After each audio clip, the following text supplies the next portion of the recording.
Welcome, everybody, to our monthly Second Saturdays poetry reading. My name is Dan Kerr, and I have the privilege of being the moderator for this monthly series hosted by local poet Kathy Donnelly. If you would like to read one of your poems, when we get to the open read part, please put your name in chat, and I will call upon you in the order that they appear in chat. If you're chat challenged, we'll find a way to give you an opportunity to read as well. But your preference, if you know how to use chat, put your name in chat and just say, I want to read, and we'll take it from there. Please keep your microphone muted out of respect for the other poets. The background noise of dogs barking and telephones and other conversations can be quite distracting. So please keep your microphone muted. Feedback is a gift. That's one of our core values as we plan these things. Kathy and I have been doing this for over 4 years now. And we've got a basic model that we follow, but we're always looking for innovation and to react to feedback. So very simple. If you like what we do, if you something we did wrong, something we could do better, Daniel B. Kerr at Verizon.net. Kathy and I meet periodically and review the feedback and kind of fine tune the program. So your feedback is indeed a gift and is viewed in that context. We do try to start aspirationally on time. So we got started at 11:02. So as the poetry world goes, that's not bad. So we started at 11:02. I will get you settled. I will get you suitably welcomed, and then I will turn it over to Kathy. Kathy will share a poem and introduce our featured poet. And our featured poet is Chip Williford. We're very pleased to have him today. Then we'll get to the open read, and then we'll bring Chip back for an encore. And then Kathy will share any closing remarks and introduce the poet. Can't believe I'm going to say this, but the poet for June. So spring is in the air. Summer is not far behind. You're here for poetry, not for evangelization, but I do mention a number of things that we do here at All Souls that the poets do participate in, and Bruce Johnson is my test case. I see Bruce Johnson at the concerts. I see him at Native American drumming. So you see in the middle, we do the second Saturday poetry reading every month. So if you're here for the first time today, welcome. Please note that it's the second Saturday. You can set your watch by it. It's the second Saturday of each month. As the old Batman TV series would say, same time, same bat time, same bat channel, if you remember that. So we do the poetry once a month. We also do the concert once a month in the historical chapel. This happens to be a married couple that were not students from the university, although they met one another in their undergraduate days at the university, started their lifelong love affair there. The Serenade Duo performed on May 3rd. We've got students from the university performing in June and July and so forth. So that's once a month. And then we also, the fourth Thursday of every month, we do Native American drumming as well, which I mentioned Bruce and other poets participate in. Well, that comes out of the Native American tradition. It's a spiritual healing experience that's thousands of years old. Once a year, we bring together, and this was a program conceived by Carmen Bugan, who many of you know 3 or 4 years ago. Since she's moved, she handed the baton to Carolyn Emerson, who many of you know as well. And what we do, it's called Conversations of the Sacred. So we select sacred poems from various faith traditions. And each poem is read by a poet. You'll recognize many of the poets there. Some of them are, in fact, with us today. So they do a poem, and then each poem is followed by a musical interlude, either by the All Souls organist, Dan Kinney, on the historical urban organ, which was built before the Civil War, or musicians in the lower right-hand corner from the university, or our Native American drummer. So you can mark your dates for that. That's our Saturdays at 6 concert, which will always remain at 6 o'clock. And that date for that is September 6th. And the last thing I'll mention, we used to do these readings in the historical chapel, but we had to, we recognized when we did it in historical chapel, there were people who couldn't make it up the stairs. And there were people who said, gee, if I need to go to the bathroom, I don't want to have to walk down the hill and go to the local deli restaurant next door. Can you please do something about accessibility? Can you please add a bathroom to the church? So once a year, we do the Souls for All Souls 5K run, 2K walk. And this does 2 things. One, it raises awareness of all the different ways that the church endeavors to serve the community. And it also raises funds to make the church accessible. When Stanford White designed the historical church and it was opened in 1896, life expectancy in the US was less than 50 years. So knowing as many of you as I do, I know there are many of us here, including myself, who wouldn't have made the cut. So accessibility was not at the top of his list. So We're going to make the church accessible. We're going to put a bathroom alongside the church, so it celebrates the role of what we do in the community.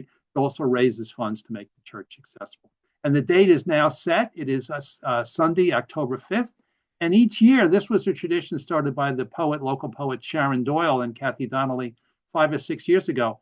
There is a group each year that walks in the race. They don't run yet, but they walk. You'll recognize Adam and Bruce and Wendy and Dr. Bronson and Kathy there, the Live Poet Society. So each year there is a group of poets who participate proudly in the race, and we love to have more poets participate with them. And the date for that this year is Sunday, October 5th. I'll share more information as we get closer. So with that, on behalf of the All Souls community, it's my privilege to welcome you here, and I will now turn you over to Kathy. Kathy, all yours. Hello, everyone. Thank you for coming today. We're very honored to have Chip, who's asking, what does he say? He's thanking us for allowing him to share his work with us. So we very much look forward, and I'm going to read his bio in a minute. But first, I would like to say, I don't know how many people in this audience know John Williams. Anybody? His wife was Ginger Williams. And John wrote one book of poetry, and it's called Skipping Stones. It's right here. And it is one of the most delightful books I've ever read. His poems are narratives. They read like this, paragraphs. I'm going to read you one, and I would say that one of the most witty writers that I've ever known. So this is called In the Beginning. When the world was created, wasn't it like this? There must have been drippings and little rivulets of moisture flowing down to the low spots, a sparkling light and clean, cool air. An April morning like this must be a day of rest, a day to listen to the leaves opening, the birds calling as they look for nesting sites. For myself, I wonder whether the courts will be playable by 9 a.m. Possibly they are puddled and still too soft. I wonder if the newly created world had tennis courts. Probably so, though they are not mentioned in the Bible. Of course, biblical scholars tell us the Bible is a rather chance collection of books. So many early manuscripts are lost. Surely the sound of a tennis ball cleanly hit is divine, no mere human phenomenon. Humans can only strive towards that perfection, often achieving only the flub, the clink, the twang of off-center, mistimed shots. The pock, the powerful sound as the ball explodes off the sweet spot. That is a holy moment. Such an achievement takes the cooperation of head, hand, feet, weight shifting in perfect harmony. When the world was created, wasn't it like this? So that's John Williams. And as of Monday, he has left us. And a little part of my heart is broken. 20 years ago, he and his wife Ginger would invite a group of people to sit in his living room and be inspired by a prompt and write. And then we'd read these preliminary readings, hopefully one day a poem. And it was marvelous. Ginger was a school teacher, so she treated us like her students. It's kind of funny. That's John. But now we're going to shift to Cliff, who's got the most marvelous bio here. And I just want to say that I met Cliff fairly recently, within the last year or two. One of the most delightful people I've ever met. Always cheerful, always happy, and very technology savvy for Maggie's reading in Riverhead. Chip. I keep thinking that name, Cliff, our friend Cliff. Chip Williford became director of Poetry Street, the room without a roof, where every voice is heard, in 2019. He co-hosts the monthly open mic live Zoom hybrid event on the last Saturday at 2 p.m. with poet Maggie Bloomfield at the Riverhead Free Public Library. If anyone can get there on a Saturday, the last Saturday of the month, let me tell you, it is wonderful. And then we all go out to eat afterwards for anyone who cares to join. He is a writer of prose, poetry, and short stories, a videographer, filmmaker, documentarian, family historian, researcher, a good listener, and a relatable storyteller.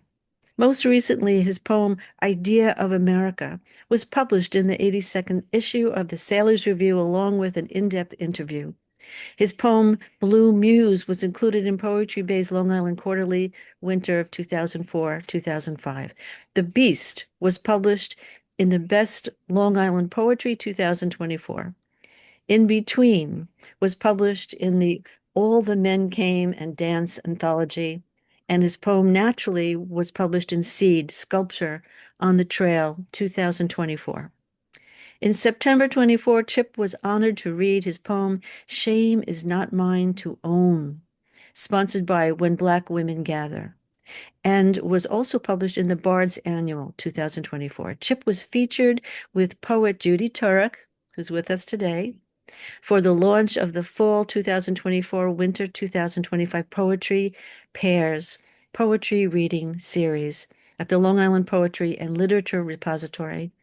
Chip is a member of the Northport Art Coalition and a Northport Poetry Path exhibit sponsor. He is looking forward to writing his first book. And then we have his email and website, I guess, www.chipwilliford.com. Anyone who wants that clarified, maybe Chip, you could put it in chat for anyone who wants to reach you. So Chip Williford, I am very honored to have him. You sound too busy to have time for this, but you made the time, so thank you. And up to you, Chip. Well, first of all, thank you so much, Kathleen, for that wonderful introduction, and thank you so much for the invitation. Thank you, Dan, for moderating, and thank all of you for being here today.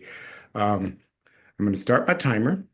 Uh, I know that some of these poems you probably heard before, but you're going to hear them again today, and I look forward to writing my first book. That's going to be coming out sometime soon. Okay, the bitter earth has borne us all with parts of herself she reserves, different but also same blood from her, the bitter earth. Poem. The Beast is a poem that's very personal to me. I first wrote it because I wanted to express what I was feeling regarding my speech impediment. I was bullied as a child, and every sentence was a challenge. And every time I accomplished saying the sentence correctly, um, that would be a reward. So I know that everyone, not everyone, but so many people have a beast, and it could be an addiction, it could be something that you struggle with. So here it is. My eyes open, the day falls dark, and I'm at war with the beast I defeated yesterday. No one can see the deep wound, tightly wrapped in the dried, blood-stained linen tucked underneath my breastplate. No one seems to care, having their own battles to fight and their own wounds to mend. From the muddy depths, I lifted up my head and my sword towards the heavens. With the mighty strength of the gods, I began swinging, cutting the belly of the beast, merely wounding them before they retreat. Yes, I know another round is imminent. Morning is only hours away. I will rejoice and rest till then. Thank you. Mm. Happy Mother's Day for those of you who are mothers. I lost my mom over 25 years ago. And I recall a story, I recall a time I was in the second grade and my mom was walking me to a Mother's Day program and she bought me a red carnation. She had a white one. It was snowing and I wanted the white flower and she explained to me that the white flower is when your mother's no longer there and the red flower is when your mother is with you. So I wrote this poem the year after my mom passed. I wear a white flower upon my chest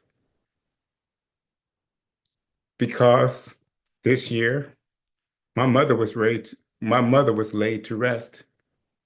I know I would never be the same, for she's gone and I still remain. And I have never felt so much pain. I know she's in a better place, but I hurt because I can't see her smiling face. I can't touch her or talk with her anymore. When I see her again, I don't know for sure, and I never felt so much pain. I often think about the day when she was lowered in the ground, although I see her and my sisters when they're around.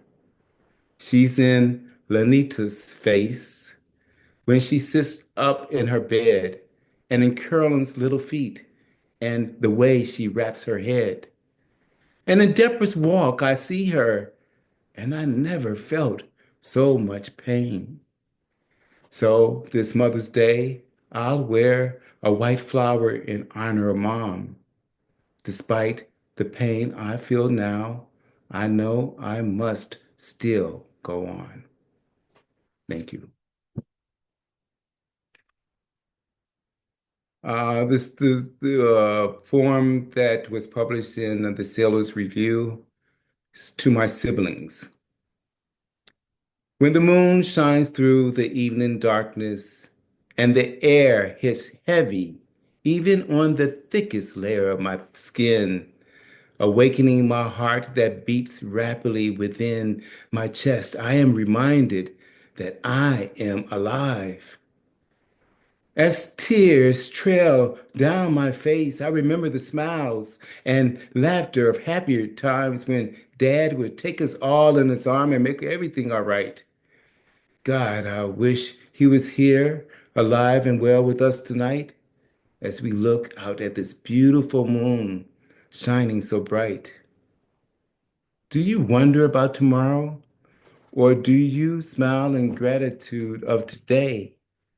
I like to think in times like this that tomorrow I'll still be here. But the truth is, I don't know when I too shall depart. So tonight, I will enjoy the moon as it awakens my consciousness and warms my heart, acknowledging every moment matters most.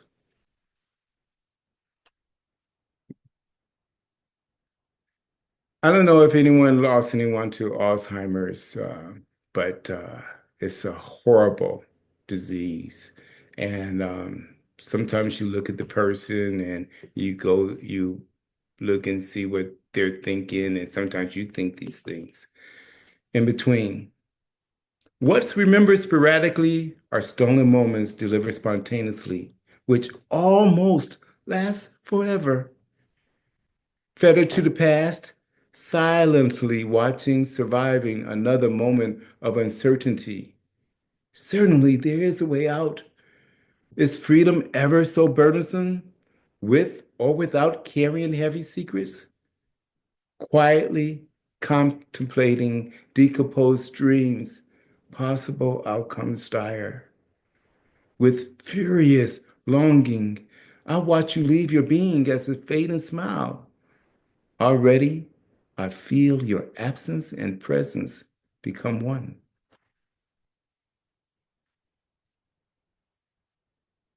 The next poem is a metaphoric poem, and the premise being gossip. Beware of the poison that's found in the whispering meadows of the flowering lies. Restricted by hovering hills, closely watched by luminous skies, the spreading of daffodils and seeds of dandelion. naively playing wild games of nature, tamed only by design, mused by the sun's bright rays, a reflection unkind. Clouds waltz their way, shadowing the trap of the mischievous thoughts of the mongoose. Prey. As persnickety as the wind blows the perfume of danger and escape the harvest spray, while baby monkeys cling tightly to their mother's lap, raging rivers, rapids continue to flow down towards the valley where mouths continue to flap. Thank you. This was written over 25 years ago. It's a poem to Mr. and Mrs. Diallo. I dare not say I know how you must feel. For us, it's a tragedy, but for you, the tragedy is just too real. I'm sorry I can't comfort your sorrow of knowing that your son Amadou won't be here tomorrow. Today, we all cry out loud for justice for a crime that was fueled with unjustified malice. I ask myself, will it ever end? Or must we all die before God pays attention to our desperate cry? Just when we think we finally get a break, they smite us down again and again. No, they don't hesitate. The judiciary system has gone completely insane, which only makes me realize, although some things have changed, there are still just too many things that have remained the same. And again, today, we as a people are still in immeasurable pain. Sure, we can always hope for a better future, as no one knows what tomorrow will hold. But I won't fool myself into thinking, after generations of hatred, they'll break their racist mold. But for how long will we have to live and fight those who think they're better than us because their skin is white?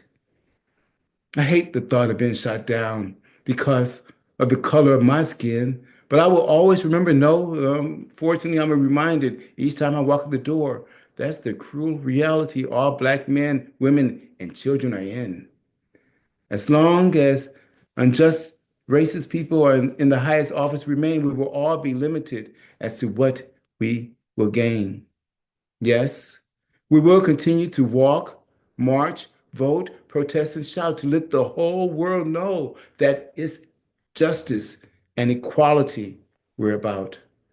No, we won't all die in the fight, but we will all suffer. Some of us may lose a friend or a brother, some a father. You lost a son, innocent of any crime, and his killers were set free.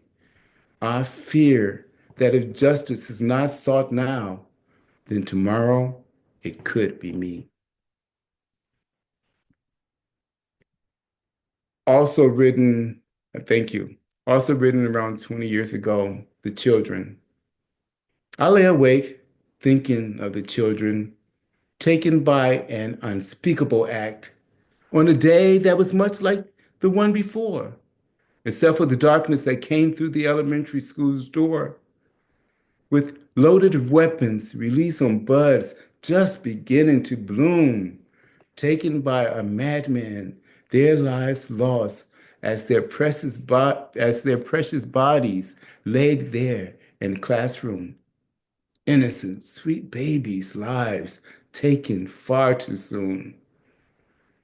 The pain covers the nation, and tears stream as raging rivers flow. We're looking for comfort, answers to why these precious souls had to be the ones to go. While their classrooms held their head to pray on a morning that appeared to be much like today. Thank you. Hiram LaRue has uh, a cause. It's called Poetry X Hunger. And basically, he's raising money uh, through poetry. And he's asking that people send their poetry regarding hunger to his website, Poetry X Hunger. This was one of the poems I sent. Salty Growls. A full Plate of hunger pains fills my belly. Salty growls, snapping fast, eats all desire. Placed before me, lacking substance, an outdated menu, nourishing depression, leaving nothing else.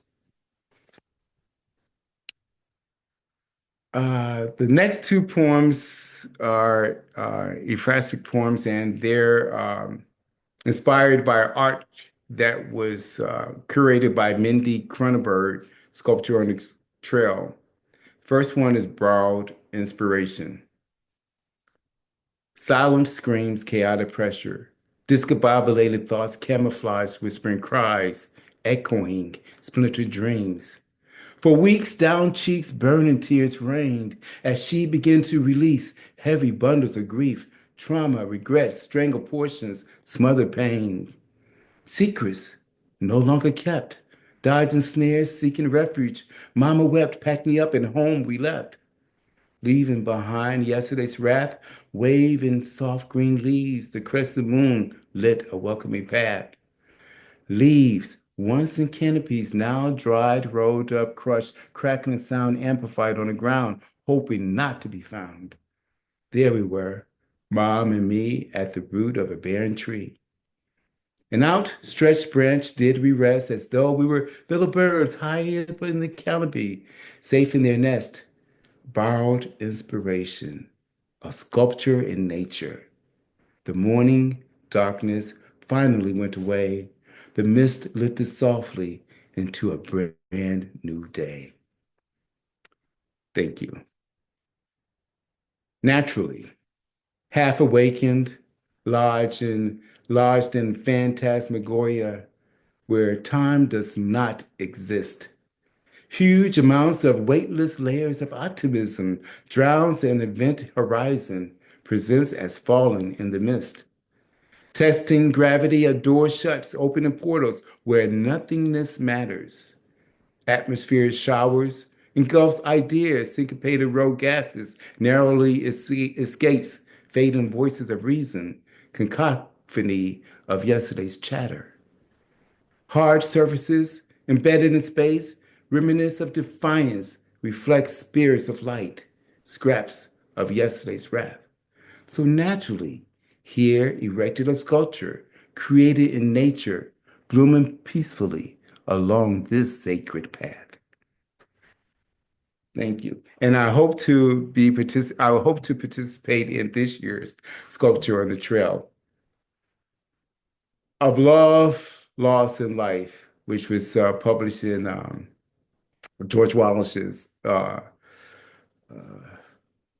gosh, it escapes me. But as I stand alone with dreadful thoughts of living without your love in my life, I ask myself, from where will the strength come and will the emptiness in my heart heal? Loudly in my soul, your breath echoes still. Your beautiful body lies, lifeless, colorless. I bear not to hold the mortal who has been my true beloved. Motionless moments last many hours, standing looking intensely at your face, here conversing, no chatting on as though you would answer me, making promises, asking forgiveness relentlessly to God. I plead my case, but only silence enters this place. Thank you. Okay, I see my time is getting close, so I'm going to read Shame is Not Mine to Own. I was the littlest. I was the last of five. At the time, I stood silent, quietly in line. On my face, fright for the ages, with a wide-eyed, sidelong stare at my big brother and a fluttery ache in my belly. Yeah, I stood in that line. I stood there, wearing my lucky yellow shirt, wrinkled tremulous sleeves, and bell bottoms, shaking like a leaf inside, outside frozen. Perfectly still, I stood all the time, just wanting to run away and hide with my big brother at my side. I was 8, and this lineup was the routine when you did something wrong, like not doing your chores or not doing what you're told to do when told, and especially looking like you kind of want to talk back. Come on, I know our family was not the only one, but really? Is there any reason to hit, whip, beat, or strike a child normalizing and perpetuating it as if it were an heirloom. 8 years old I was, lined up from the oldest to the youngest, me. Now, after the speech, delivered almost as long as Sunday's sermon, came the beckoning of the hand, pointing out exactly where to stand. First, my eldest brother stood in the designated spot, stoic and still like an ironing board. Dreadfully, I watched in endless ache as he, like a hungry crocodile, clenched his teeth as though his very pride was at stake, relentlessly holding on for way too long, thinking so wrong.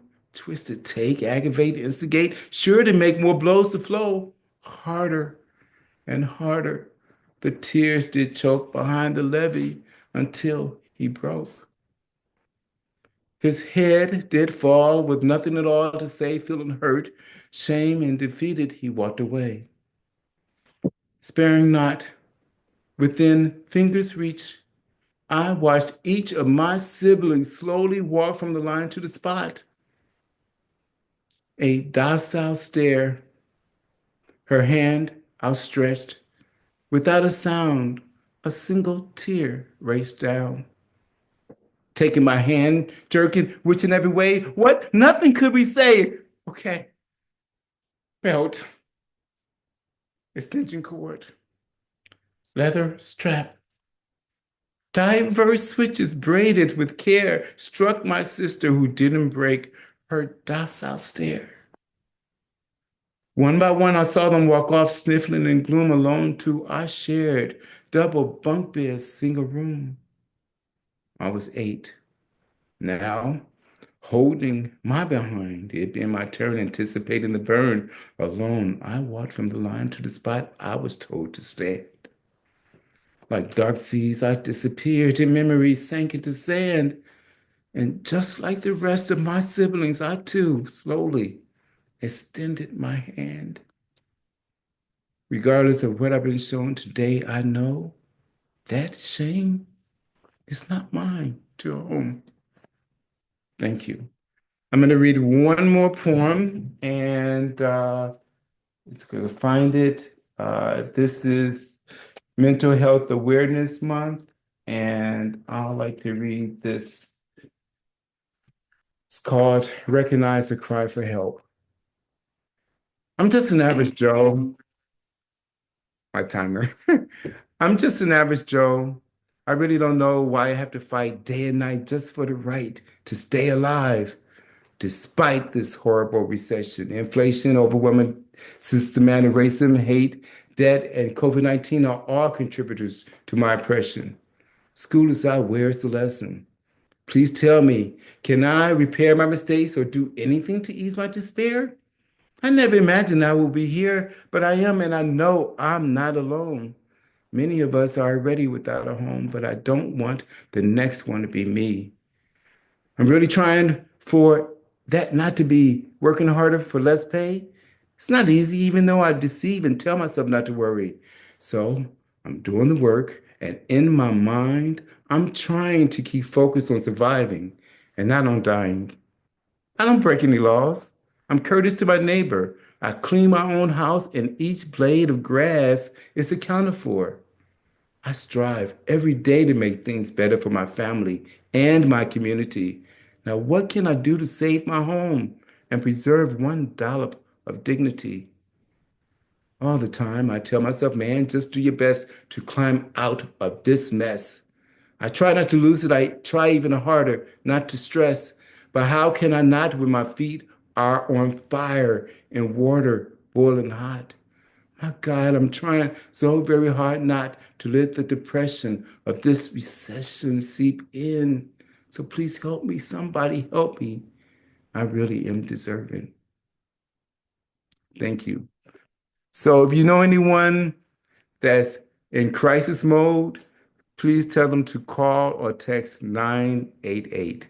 Thank you so much.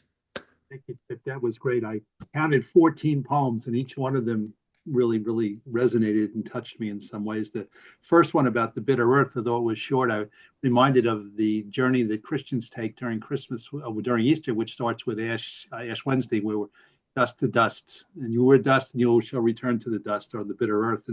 And the beast, what a beautiful insight it was to anyone who's ever had a struggle, whether it be alcoholism or your openness about your working with your speech impediment. All of us have beasts within us. And that beautiful poem, very timely in terms of Mother Day, about the white flower. It was just very moving. And to your siblings, anyone who's had siblings, and it was interesting the juxtaposition of the poem about happier times with your dad, which you talked about, and to my siblings and how he made everything right. There was more to that story, which came out later on. And the in-betweens, anyone who's ever known anyone who's had Alzheimer's, you articulated that, the term that you used, I believe, was decomposed dreams and being present and absent at the same time. Just a wonderful interplay of words. And the gossip, the poison that can flow from our tongue and the mouths flapping. And what a powerful poem to Mr. and Mrs. Diallo in terms of the loss of his son. Anytime, I think the worst thing for a parent is to lose a child, and under those circumstances, just beautiful. And the children, that's just the tragedy of the sweet baby lives being lost, and how the day was just like any other day. And the Sally Grouse, the outdated menu, and the inspiration, the heavy bundles of grief, and the darkness giving way to new dawn. Very beautiful. And naturally, the time, a place where nothingness matters, and that providing a sacred space, just beautiful. And the love lost in life, the dreadful thoughts of you without my life. Any of us who've ever lost anyone can certainly experience that. And that I've heard that poem before about standing in line. Just a very, very powerful song, a very powerful image of what you encountered as a child. And then at the end, with that cry for help, in terms of the impact of despair. And I think you described a world where your feet were on fire and the water was boiling. I mean, just tremendously powerful. So we really thank you for all that. It was a wonderful reading. So thank you so much. Thank you. So, and I look forward to hearing all of you read. Yeah, and we'll bring you back for the encore as we move now into the open read. And I recognize we have some people who are new with us for the first time, which is great. We do this every month. So for the open read, I've got this so far, 1, 2, 3. I've got 10 names in chat. So if you haven't put your names in chat and you want to read, please, while I go over the comments here, please put your name in chat, and we will give everyone, whether or not you can figure out how to use chat or not, we'll give everyone an opportunity to read. Please, only one poem. Please, only one poem. Please, only one poem. I said that 3 times. So please, only one poem. And again, no poem, 5-minute maximum, although most of the poems are not that long. Keep your microphone muted, please. Once you read, turn your mic off, because sometimes people forget to turn it off and you get background noise. And please wait to be called upon to read. I will call people in groups of 3, so you're not surprised. Okay. So the first group of 3, we have Nicola, and we have Marvin, and then Virginia. Please remember to put your mic on. So Nicola, we start with you. Okay. Can you remember, have I done Old Ivor here? I don't think I have. I'm sorry, what was the name? Old Ivor. I don't think so. No, okay, I'll do that one. It is the frozen time, the dark time. An old man with eyes golden as Baltic amber moves across the snow, well wrapped in furs and reindeer hide, his movements slow, deliberate, ursine, his hair and beard shaggy, unkempt, his once dark hair now grizzled, grey around the temples. The cold seems not to trouble him as he gazes upward, watching the aurora's sinuous dance. His grandmother told him such lights were the souls of young girls, maidens who died untimely, before they knew a husband's love or nursed a child. She said only a fool would seek them out. In his youth he followed the reindeer herds, crossing vast empty spaces, paying no heed to lines drawn on a map, artificial boundaries imposed by strangers, decreed by those with no knowledge of this unforgiving land. They say he sat with a shaman and learned their secrets, but then they say a lot of things about Old Ivor. Old Ivor walks in the blue light of a winter morning, treading on fresh snow, his breath condensing in the cold air, past the silent frozen fountain of the waterfall, towards the poor settlement where he goes to trade. In the marketplace, logs burn in braziers, melting the surrounding snow, forming muddy puddles.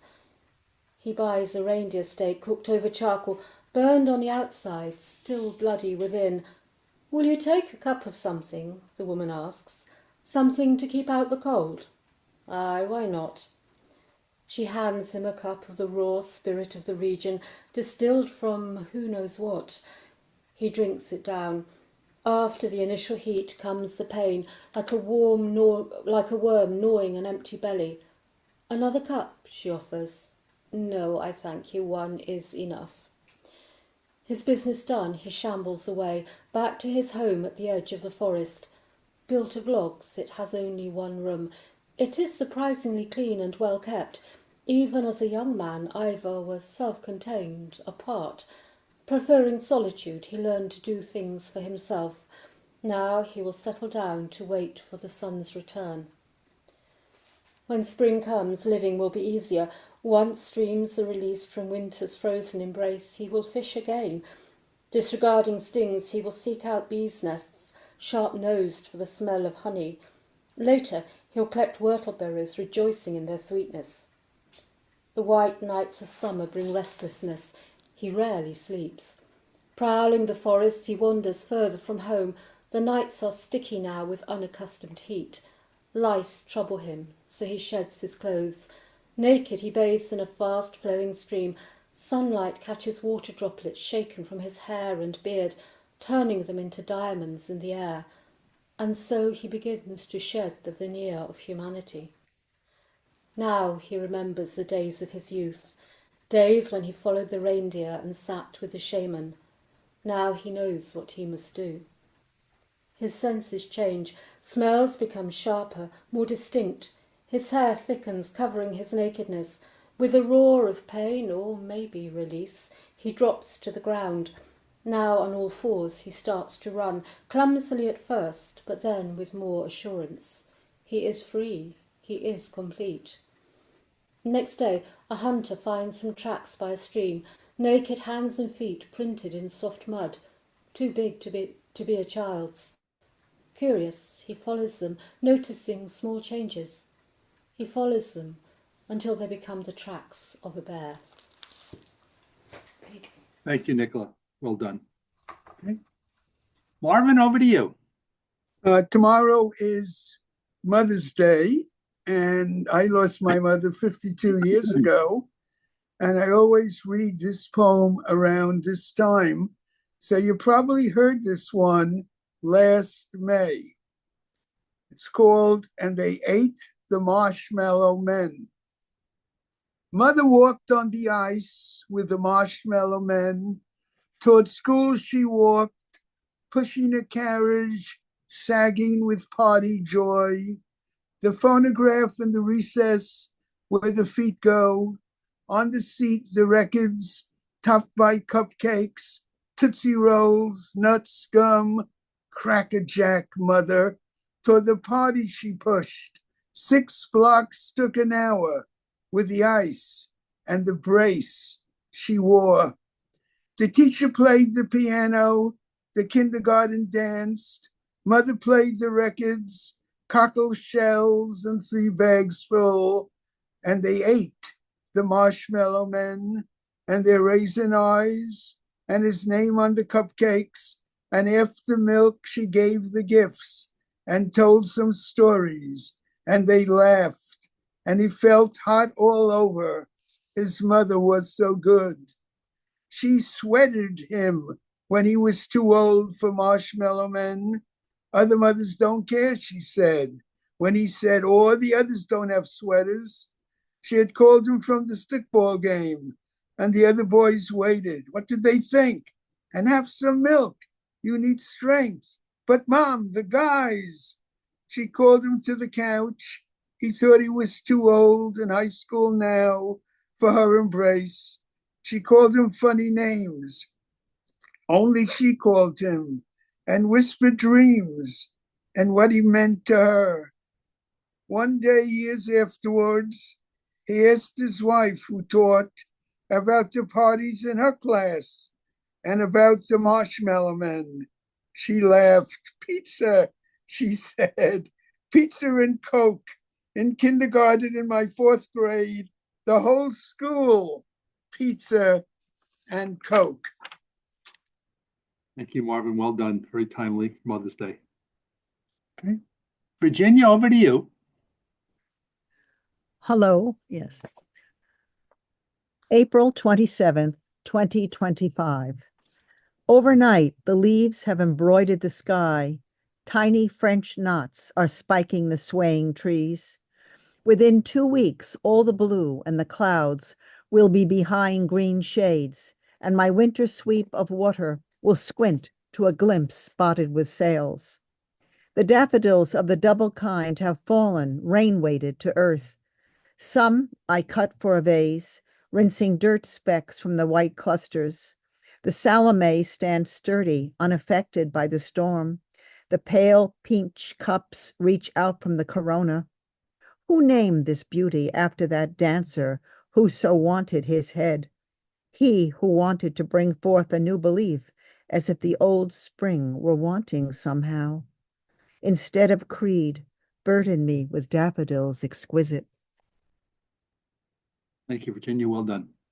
Okay, Sherry, you got my eye twice. So the next group is a group of not 3, but 2, because I wrote down Sherry's name twice. So the group of 2 is Sherry, followed by Claude. Sherry, over to you. Hi, everybody. Thank you, Dan and Kathy, for hosting this wonderful venue. And Chip, I am so moved by your reading and art, and I made a note in there. I'm going to read a poem from this Walt Whitman birthday book because it's Walt Whitman's birthday this month. The poem is called Wound Glitter, and it's dedicated to the LIPC Poetry Workshop. Falling in was not an option when the earth cracked open and roots gripped my ankles, pulling, taunting, and haunting. Despite feeling lodged deep in soil within an Arctic hibernation, you found and invited me to join your art arena. A beautiful dressage ballet where artists craft and sculpt words, forms, flows of impressionistic, abstract memoir, nature, heart, strumming art. And I wondered, how will I fit in?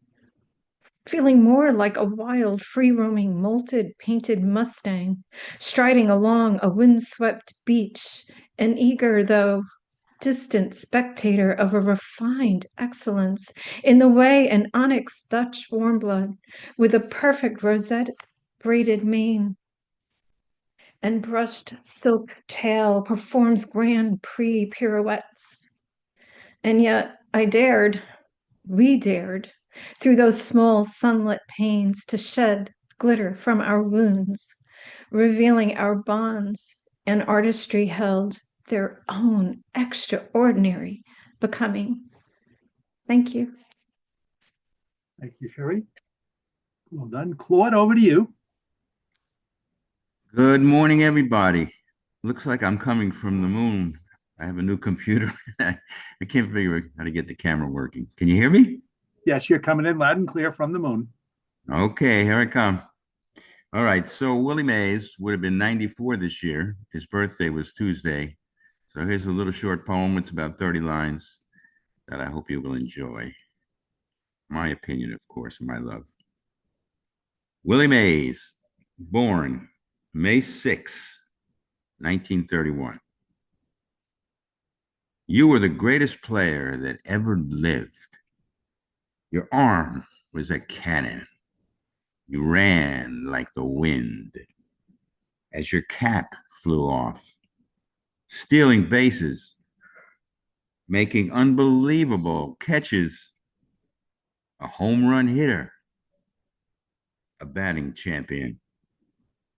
All around five-skilled god of the diamond. You lived joyously. You were effervescent. You were beloved and honest. idolized by many. None quite like you ever existed.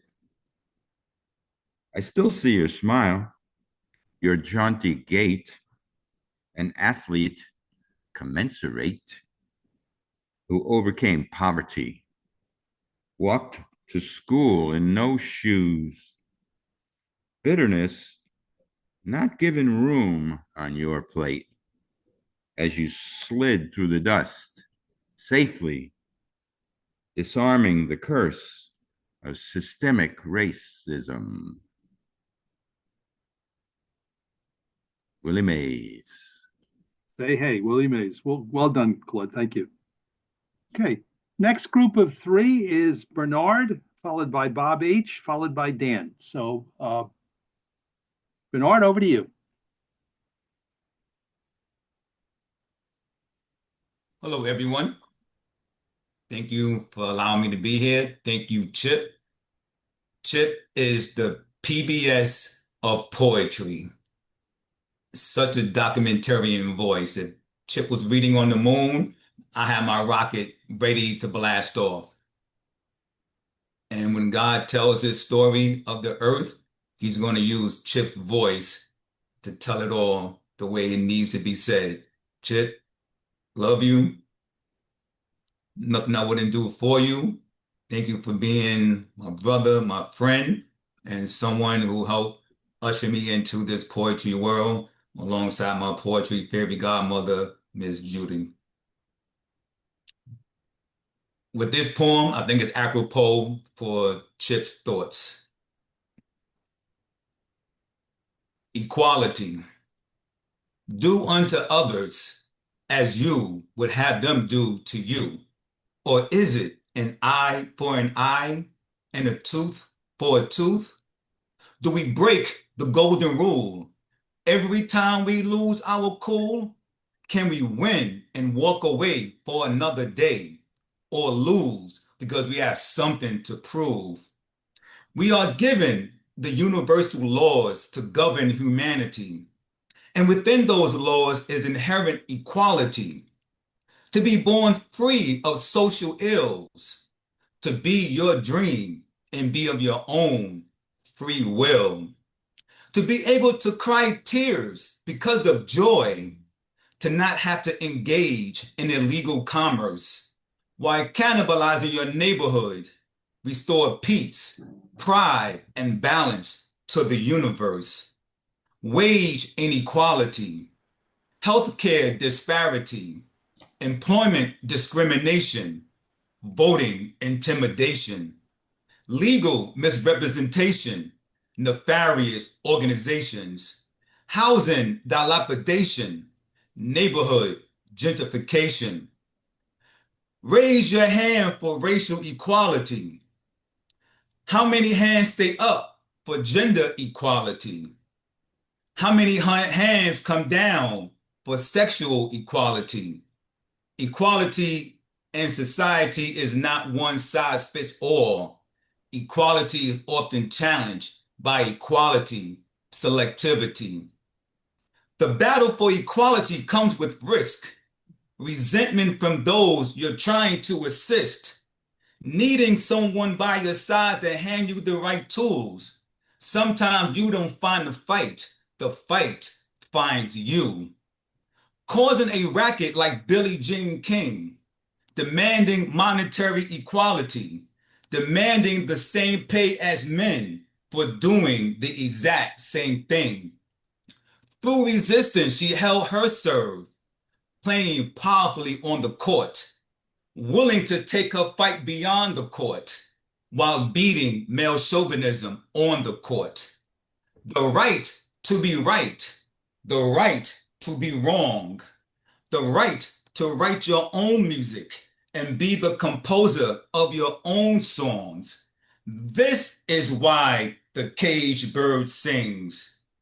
When equality is not allowed to be free, throughout the songs you can hear the screams. When equality is not allowed to spread its wings and soar majestically for all to see. Equality. Thank you. Thank you, Bernard. Well done. Okay, over to Bob H. Hi, everybody. Chip, wonderful reading. So many great words and thoughts. Thank you, Dan, and thank you, Kathleen. And I was happy to be initially included to read with Bernard, but now to follow that, I don't know. Whoa. Well, anyway, here it goes.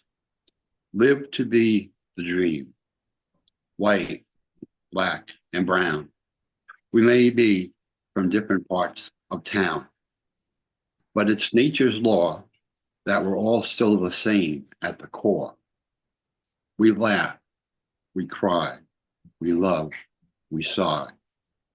We look for manna from the sky. There's no true reason we can't help each other get by. Thank you. Thank you, Bob. Well done. Okay, the next poem is by Dan Kerr. And I don't know if you can see it on the screen, but I'm wearing my New York Ranger jersey. New York is a buzz right now, not because of the Rangers, but the Knicks are in the playoffs. And this particular poem is about my beloved my beloved New York Rangers who are not in the playoffs this year. And it's called 1940 Nevermore.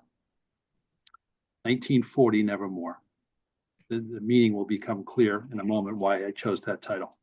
Here goes, 1940 Nevermore.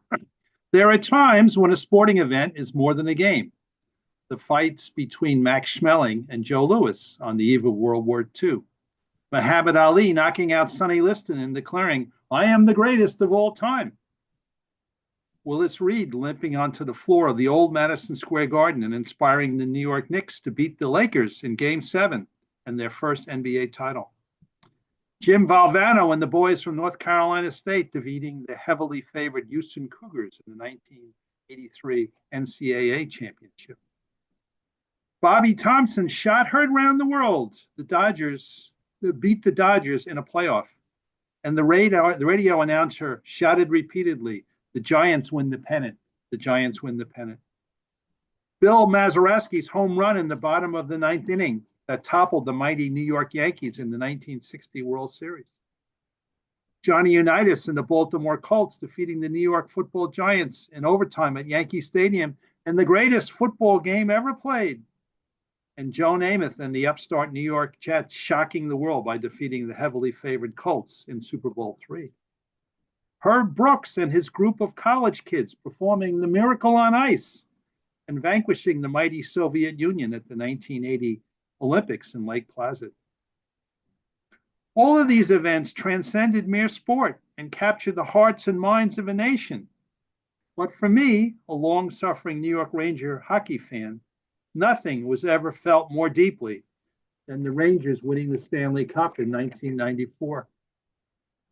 Uncle Fred took me to my first Ranger game at the old Madison Square Garden in 1962. The Rangers were awful, and Gump Worsley played goalie, and he played without a mask.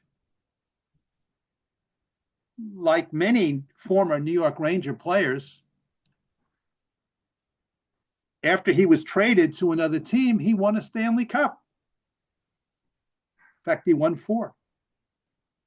Uncle Freddie became a Ranger fan in 1941, the year after the Rangers won their last Stanley Cup. Throughout his lifetime, the Rangers were either awful or not just good enough to win a Stanley Cup. Whenever they got close to a championship, a Ranger shot hit the post. A Ranger star broke an ankle. An opposing team shot from the point went in.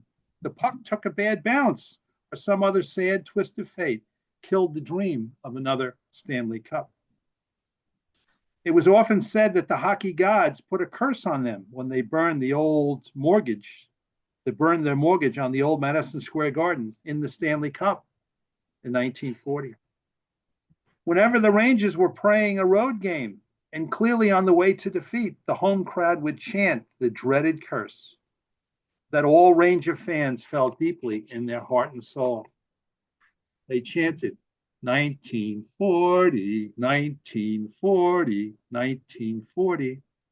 Uncle Fred died in 1993, the year before the Rangers put it all together, and Mark Messier hoisted the Stanley Cup at the Garden that wondrous day in June of 1994.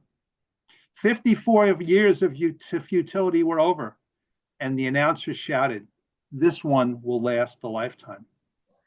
At the ticker tape parade for the Rangers in Manhattan, several older fans held up signs that said, "Now I can die in peace."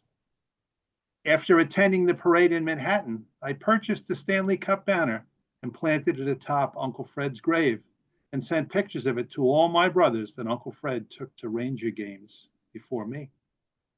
When the Ranger players received their championship rings, there was an inscription inside of each one. It was 1940 with a line through it.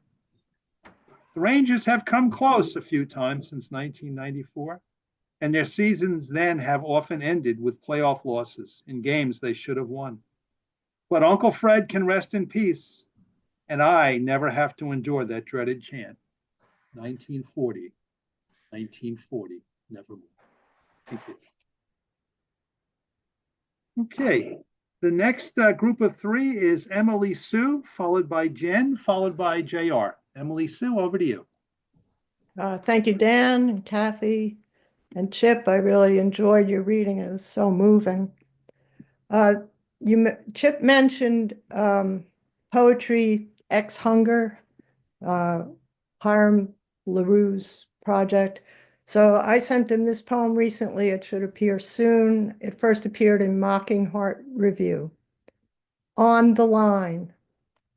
No amount of swiping coaxed money from the card. The card, she insisted, held $150. The cashier, calm and kind, tested the card over and over until they had to agree, no money, no groceries. The woman apologized to the cashier, to the line of customers, a line that snaked halfway down a long aisle, no one huffing or puffing or complaining except to wonder why only one register was open on a late Monday morning. I'm so embarrassed, her parting words. The cashier flipped the belt switch.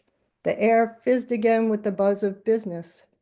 A woman next in line asked the cashier, "Did that happen often?" "First week of the month," he said, "the cards sometimes don't work." So this wasn't just some credit card mishap. This was a broken lifeline. "That must have been hard for you," I said as I watched my credit card pass muster. "Patience, I've found the secret to patience," the philosopher cashier said. "Don't anticipate." His reply, not what I expected. At home with cupboards restocked, my questions lingered. What about the ones who will go hungry tonight? If I had been next in line, could I have covered her bill? Would I have? Thank you. Thank you, Emily Sue. Very moving. Okay, over to Jen. Hello, thank you for having me. Chip, thank you. I love you. So I've never been here before. I'm not going to read what I plan to because I'm too nervous to read something I've never read before. So I'm going to read something I haven't read in a while, which also makes me nervous. So this is called Taxi Driver. I sit in back and he tells me of his life. He sends his wages to his sisters and mom in a country south of Texas, in a province unknown to me. The woman he loves has long hair in which she wears a daisy, always a daisy. He is long in her past. He goes on to lament the lack of community and compassion in New York, but says he is lucky to be here so he can support his family. Now he points a thick forefinger to a creased picture tacked to the dashboard. I see 4 women huddled close, smiling big. He hopes to see his mom once more before she dies, but assumes he will not because of borders. Thank you, Jen. That was great. This is a very supportive and loving group, so never have to be nervous. My whole last 4 years, we never had anyone, sneer or anything like that. a very welcome invite. We're glad you joined us, and we look forward to you reading for us again. Okay.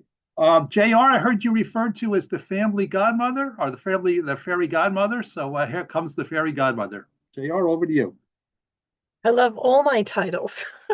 Thank you. Thank you, Bernard. That is sweet. Thank you, Dan. Thank you, Kathy. Thank you, Chip. Oh my gosh. I can't put into words how much I love you. And just as an aside, I love Zoom, okay?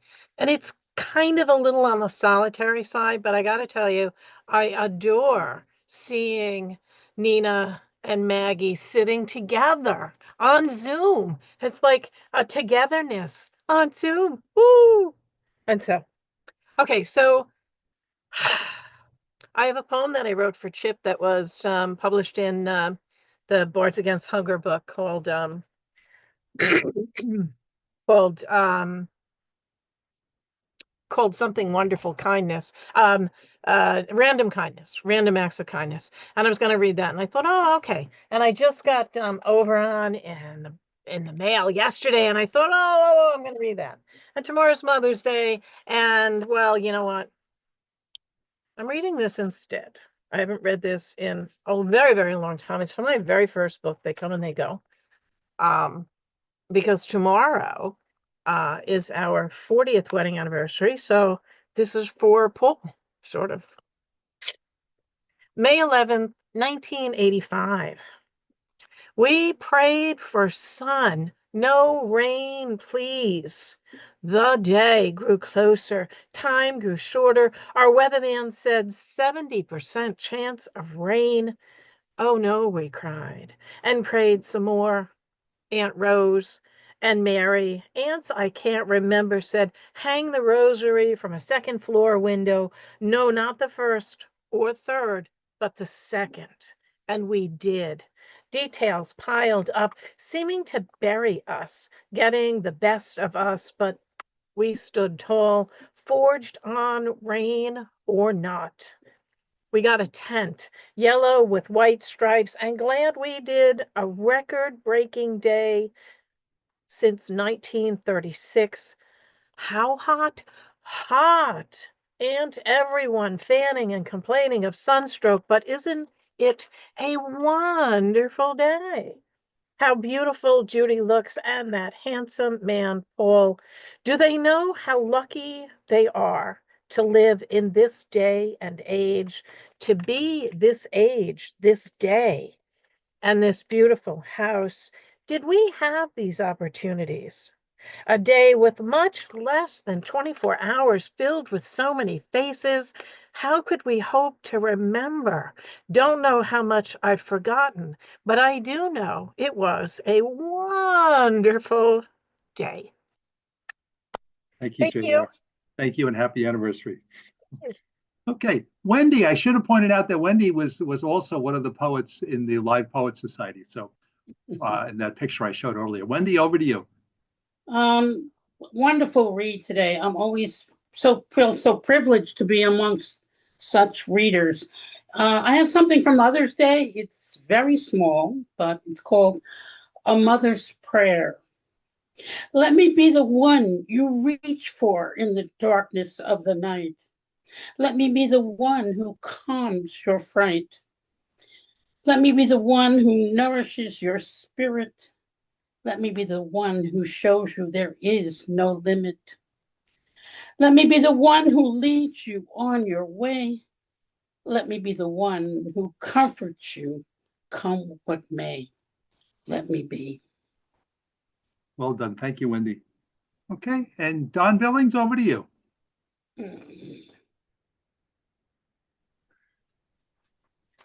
Okay. How's my sound? Very good. Okay. This deals with a problem that our country is going through at the moment. It's called Who Will Stop the Steal? Did you ever hear them chant, stop the steal, stop the steal? You heard it on the nightly news. Have you heard what's going on now? Do you wonder, is someone trying to steal our government? when they fire thousands of government employees, change the leadership, fill jobs with incompetence, who follow orders in the name of efficiency. Someone is wiping out thousands of important jobs. You might wonder, do we really need so many air traffic controllers? Will flying be safe? Do we need so many weather scientists and weather balloons to predict storms? Big storms are not important, except when it's your home that's destroyed. Do we really need so much medical research for medicines and vaccines?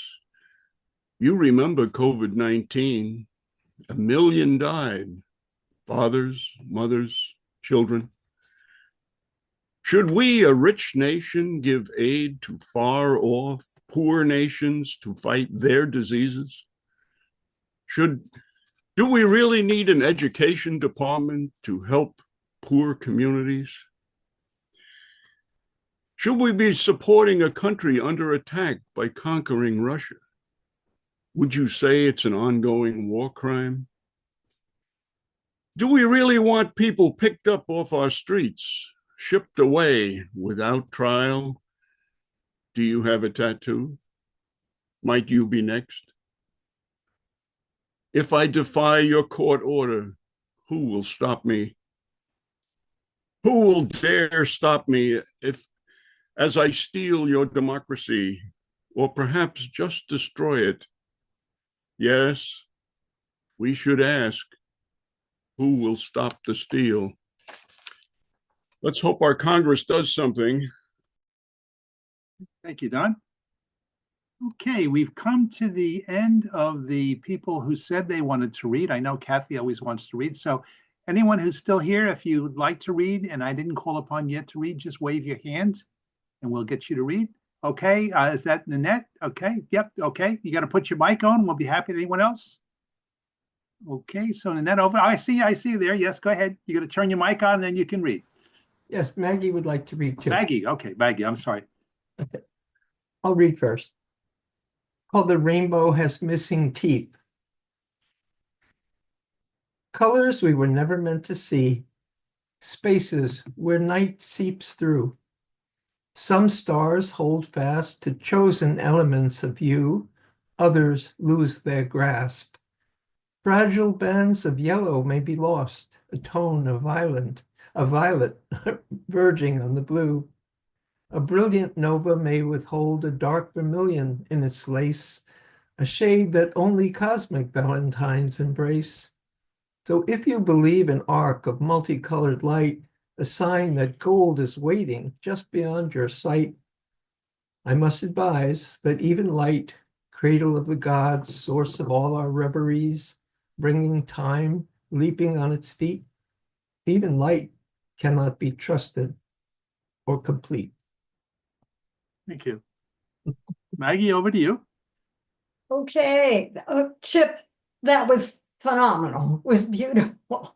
Thank you, Dan. Thank you, Kathy. This is in memory of my mother. It's called The Photograph of My Mother, the one I never saw till adulthood. Where did you hide it for all those years? What prompted you to suddenly showcase it beside your cluttered vanity? You were so beautiful, a perfect vintage 20s in the 1920s. Hair bobbed Marcel, your eyes not blue on sepia, but large, dark, encased in deep shadows that would become the hollows I would inherit. Your dress a print, worn with proper pearls. You are not smiling. You look away, a serious girl, already aware that your dream of becoming an educator will not be realized. Your gaze hints at the anger you must have stuffed over your childhood, your father's death when you were 7, mother shuffling you off to be raised by a starchy aunt so she could care for your baby sister, denied college despite your valedictorian status. Is this likeness a high school picture, an engagement photo, You were wooed by a rich man and chose my small, middle-class, hilarious father. I'm sure he made you laugh. One daughter, then me 12 years later, me a mistake, as my sister was fond of telling me.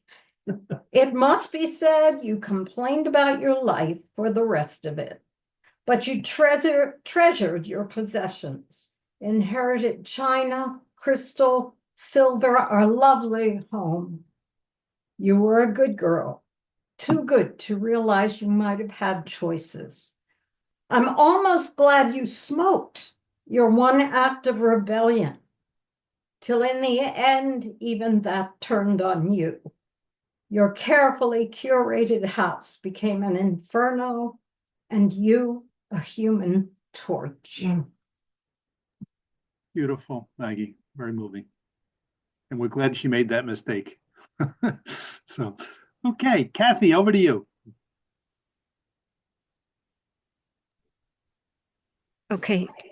So, Chip, I don't even know what to say. I feel bolted over. I will carry your words and your stories with me for a while. Thank you for sharing. I think it's maybe one of the deepest readings I've maybe ever heard. I'm not sure. But thank you. And again, I thought it would be an honor to have you, and now I know it was. I read a poem, and usually it's one of mine, but I think I would like to read another poem by John Williams. And just of note, we all send to uh, all these anthologies and magazines, publications. We do want to get our work out there. Our friend John Williams had one of his poems read on the Garrison Keillor A Prairie Home Companion show, if anyone's familiar with that, on Saturday mornings on NPR. And I used to think, geez, this humor is different. It's like Midwestern. And sure enough, John is from Wisconsin, so makes sense. He writes this poem called Important. I ask my colleague if the book he has just read is a good one. He says it is important. I realize he is important too, from the way he talks in clipped phrases like enigmas, with a dismissive shrug that says he knows I wouldn't understand. I don't. My mind starts to wander thinking about important. There is the importance of raspberries, the way their taste on the tongue is really a smell. What other important things can I think of? The clear ringing sound of a silver coin on the oak table is one. And the words stove, move, and love that should rhyme but don't. The house finch perched on top of the open casement window, filling my room with song, another clear example.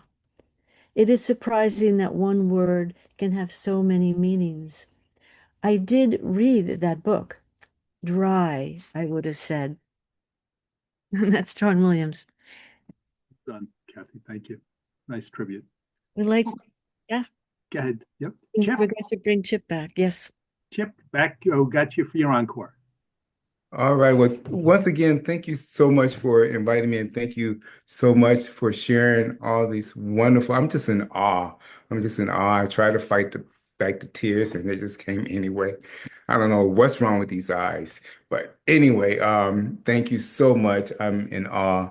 I would like to say that I remembered George Wallace, the Poetry Bay online magazine. I'm so grateful to him, and I'm so thankful to have remembered before it was all over. And I want to invite everyone to Poetry Street on May 31st, where we have the wonderful Virginia Walker, Uncle Dre, and Vinnie Colon will feature 2 to 4 p.m. on Zoom and at the Riverhead Public Library. Thank you all so much. My heart is full. I'd like to end with a new perspective. Look, some people may think or even say I'm in the last prime of my life, but today I intend to prove them all wrong. I plan to have a ball. I will run barefoot on the grass with my hose pointed up in the air. And as the water rains, I will look for the rainbow. Mhm. Thank you all. Kathy, over to you. Just the last word is that Sherry Lynn is our next reader. You will be delighted to hear her work. You heard one poem tonight, or this morning, I'm sorry. And so I welcome her, and I'll be reading her bio next month, and hope to see you then. Thank you for coming today. And Chip, looking to make this special time of lifetime.